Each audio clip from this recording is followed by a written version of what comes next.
బెంగళూరు మహానగర పాలిక standing కౌన్సిల్గా పనిచేసిన, లా కాలేజీల్లో ప్రొఫెసర్గా పాఠాలు చెప్పిన ఆయన దృష్టి ఎప్పుడూ కార్మికుల కర్షకుల సమస్యలపైనే ఉండేది. న్యాయ చరిత్రలో మైలురాళ్ళు జస్టిస్ గోపాల్ గౌడ గారు న్యాయపీఠంపై కూర్చున్నప్పుడు అది ధర్మాసనమైంది. ఆయన తీర్పులు చాలా ధైర్యంగా నిక్కచ్చిగా ఉంటాయి. ఉదాహరణకి ఒక చిన్న ఉదాహరణకి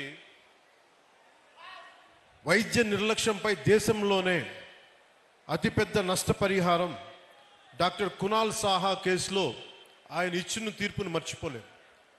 డాక్టర్ల నిర్లక్ష్యం వల్ల మరణించిన ఒక భార్యకు న్యాయం చేస్తూ 6,08,00,000 నష్టపరిహారం ఇప్పించిన మహానుభావులు ఒక జడ్జిగా.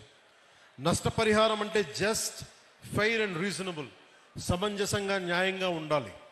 ఒక మనిషి ప్రాణం కోల్పోతే దానికి సరైన విలువ కట్టాలని దేశానికే ఆయన తీర్పు ద్వారా చాటి చెప్పారు.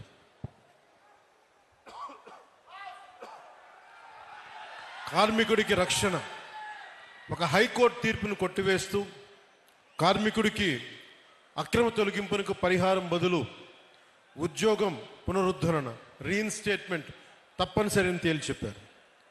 కార్మికుడికి ఉద్యోగం అంటే కేవలం జీతం కాదు, అది అతని గౌరవం, అతని భద్రత నిరూపించారు. రైతు భూముల్ని ఒక రక్షకులు వారు. పాత చట్టాల పేరుతో రైతులు భూముల్ని లాక్కోవటం ఎంతవరకు ధర్మం? భూసేకరణ చట్టం 2013లోని సెక్షన్ 24 పారాగ్రాఫ్ 2ను పటిష్టంగా అమలు చేస్తూ 5 ఏళ్లుగా పరిహారం చెల్లించని రైతుల భూములను అక్విజిషన్ ల్యాప్స్ చేసి తిరిగి వారికి అప్పగించారు.